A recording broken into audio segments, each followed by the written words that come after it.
करि तर्क बढ़ावे साखा। राम सिया राम जय जय राम। राम सिया राम जय जय राम।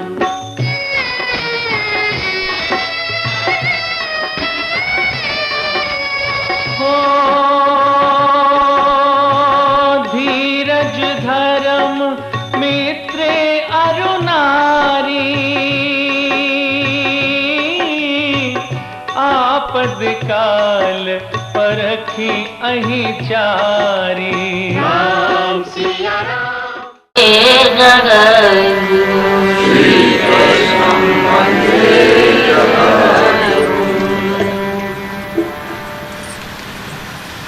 एत्यंत सदा गेहे शास्त्रम भागवतम नरा, प्रणिता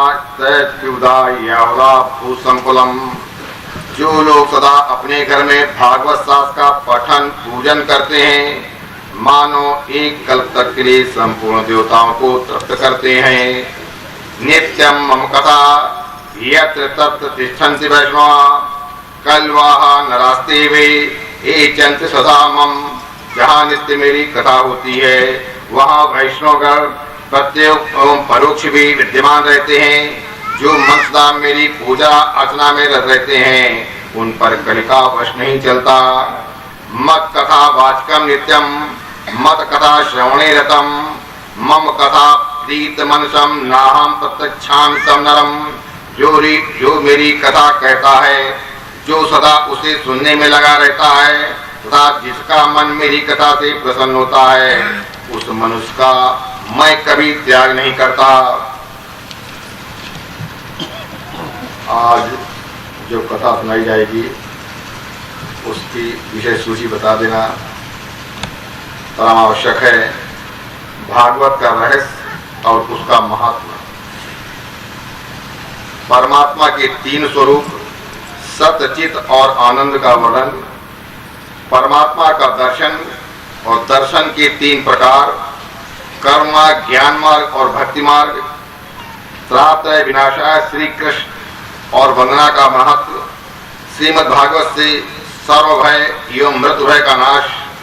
श्रीमद् भागवत की महिमा का वर्णन। आनंद के धाम से शंकर का शुभदेव के रूप में अवतार। श्रोता और वक्ता अधिकारी होने चाहिए। बद्रिकाश्रम में नारद जी और सनकादि ऋषियों का मिलन। देवश नारद की वृंदावन में, ये विशेष सूची आपको सुनाई गई। उसी के संदर्भ में आपसे चर्चा की जाएगी।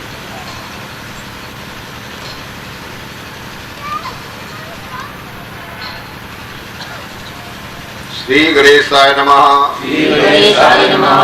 श्री सरस्वते नमः। श्री गुरुभ्यो नमः। ओम नमः भगवते वासुदेवाय। श्री कृष्ण शरणं मम।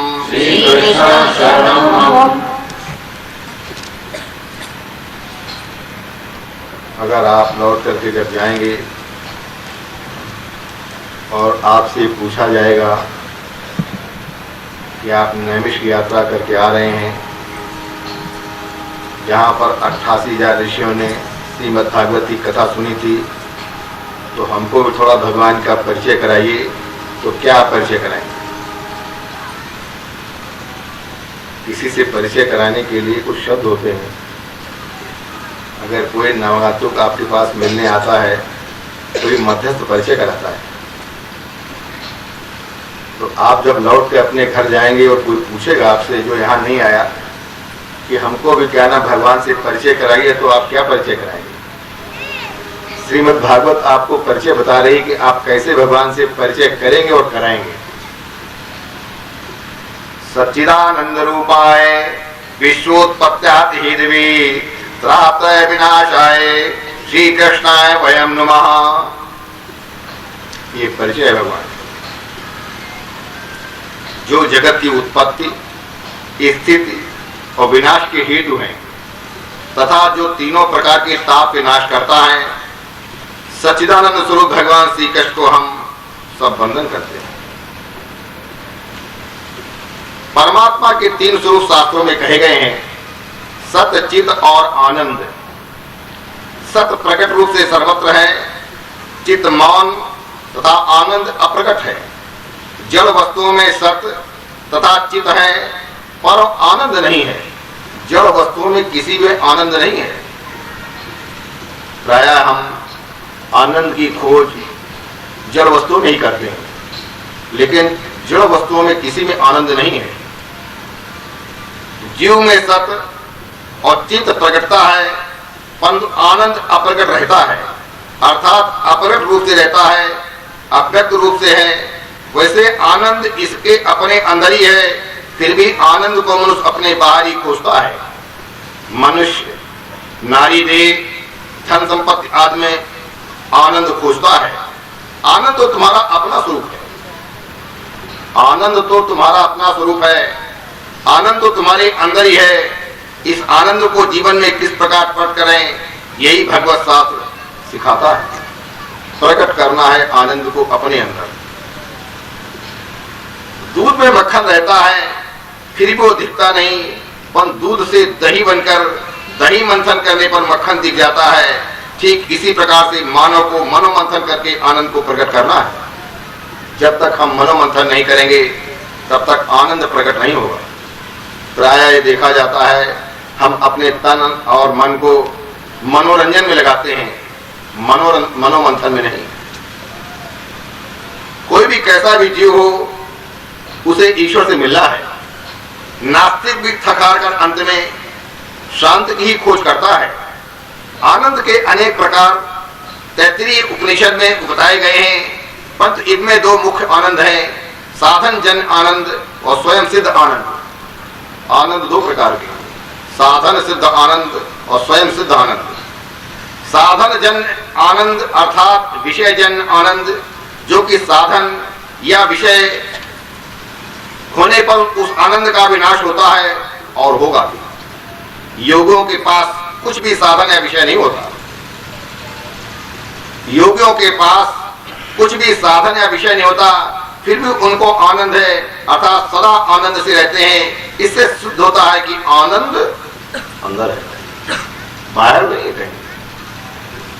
क्योंकि आने में रहते हैं, साधन करते हैं, साधन की कोई वस्तु नहीं है उनके पास, विषय की कोई वस्तु नहीं है, फिर भी आनंद में योगी रहते हैं, क्योंकि आनंद अंदर है। सतचित आनंद ईश्वर में परिपूर्ण है। परमात्मा परिपूर्ण, शतरूप, परिपूर्ण, चित्तरूप, परिपूर्ण आनंद स्वरूप है। परमात्मा श्री कृष्ण परिपूर्ण आनंद स्वरूप है। बिना ईश्वर के संसार अपूर्ण है। ईश्वर का अंश जीवात्मा भी अपूर्ण है। जीव में चिद अंश है, फिर भी परिपूर्ण नहीं है। मनुष्य में ज्ञान आता है, परंतु ज्ञान स्थायी नहीं होता। आता ज्ञान जरूर है मनुष्य में, लेकिन ज्ञान स्थायी नहीं रहता है, टिकता नहीं है। श्री कृष्ण परिपूर्ण ज्ञानी है। श्री कृष्ण को 16,000 रानियों के साथ बात करते समय भी वही ज्ञान था। जिस समय सारी द्वारिका आज का नाश हो रहा था, उस समय भी वही ज्ञान था। श्री कृष्ण का आनंद रानियों में या द्वारिका में है ही नहीं, सबका विनाश हो रहा है, तो भी श्री कृष्ण के आनंद का विनाश नहीं होता। कारण श्री कृष्ण स्वयं आनंद स्वरूप है। कारण श्री कृष्ण स्वयं आनंद स्वरूप है। सत्य नित्य है, चित्त ज्ञान है। चित्त शक्ति अर्थात ज्ञान शक्ति मनुष्य अपने स्वरूप में स्थित नहीं, अतः इसे आनंद नहीं मिलता। जो भी व्यक्ति अपने स्वरूप में स्थित नहीं है, निज स्वरूप में स्थित नहीं है, उसको आनंद की प्राप्ति नहीं होगी। सुखानुभूति हो सकती है, लेकिन आनंद की प्राप्ति नहीं होगी। मनुष्य जिस प्रकार बाहर विवेक रखता है, वैसा घर में रखता नहीं। मनुष्य एकांत में स्वस्वरूप में स्थित रहता नहीं, जबकि उत्पत्ति, स्थिति और संहार लीला में श्री ठाकुर जी के स्वरूप में कोई परिवर्तन नहीं होता।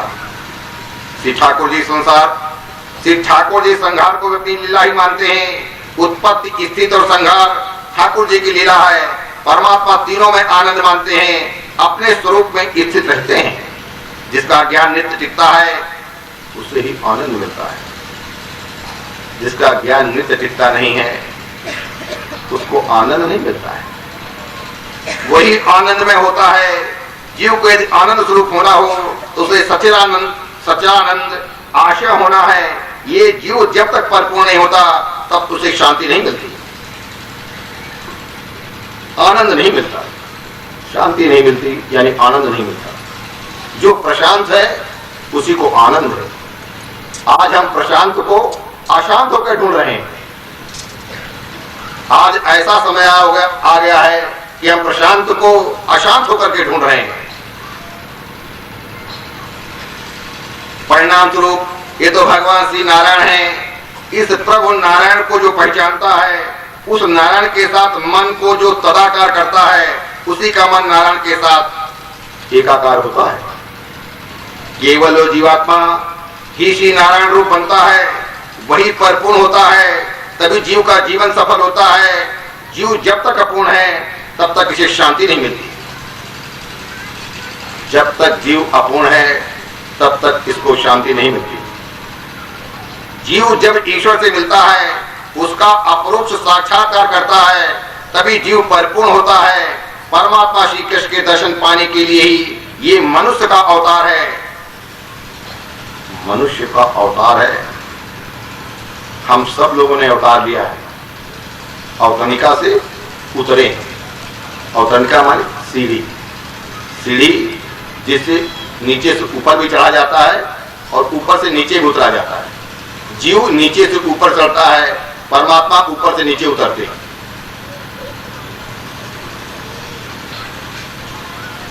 मानव ही श्री भगवान का दर्शन कर सकता है। मानव ही श्री भगवान का दर्शन कर सकता है। पशु को तो अपने स्वरूप का भी भान नहीं, तो बेचारा परमात्मा के दर्शन तो करे कि कैसे। परमात्मा दर्शन के बिना जीवन सफल नहीं होता। परमात्मा के दर्शन के बिना जीवन सफल नहीं होता। जो परमात्मा का दर्शन करता है उसी का जीवन सफल है। ये जीव अनेक वर्षों से, अनंत जन्मों से भोग भोगता चला आ रहा है, फिर भी इसे शांति तो मिलती ही नहीं। ये शांति तब मिले जब जीव को परमात्मा का दर्शन मिले। जब तक परमात्मा का दर्शन नहीं, जीव को शांति कभी नहीं मिलेगी। ठीक है, परमात्मा के दर्शन के बिना जीव को परिपूर्ण शांति नहीं मिलती। जब तक परमात्मा का दर्शन नहीं होगा तब तक जीव को परिपूर्ण शांति कभी नहीं मिलेगी, अशांत बना रहेगा। दर्शन के 3 प्रकार शास्त्रों में बताए गए हैं। दर्शन के 3 प्रकार शास्त्रों में बताए गए हैं। स्वप्न में प्रभु की झांकी होती है, ये हुआ साधारण दर्शन।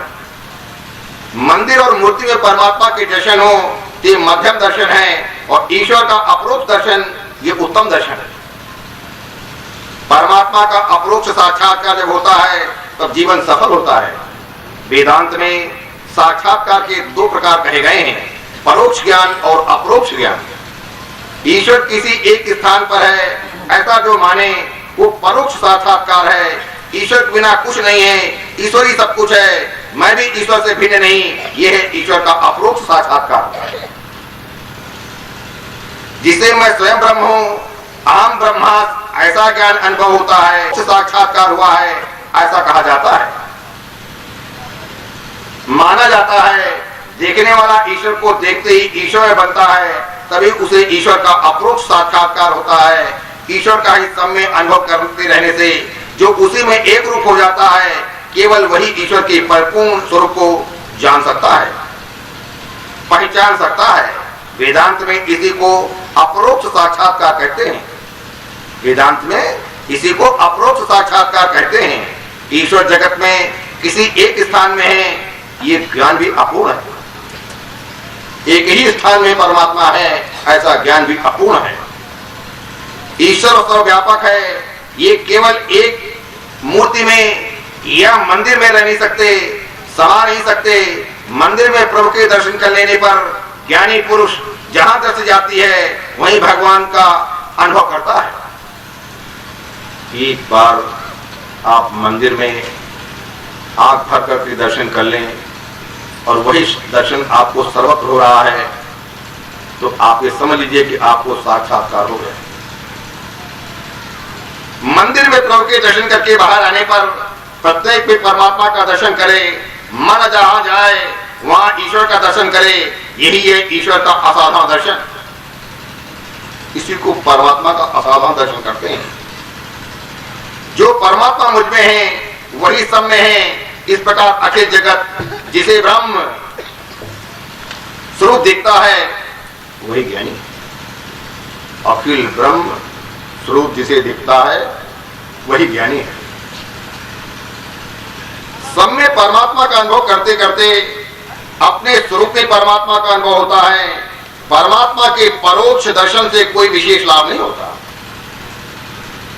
परमात्मा के परोक्ष दर्शन से कोई विशेष लाभ नहीं होता, परंतु जीव जब परमात्मा का अपरोक्ष दर्शन करता है तभी कृतार्थ हो जाता है।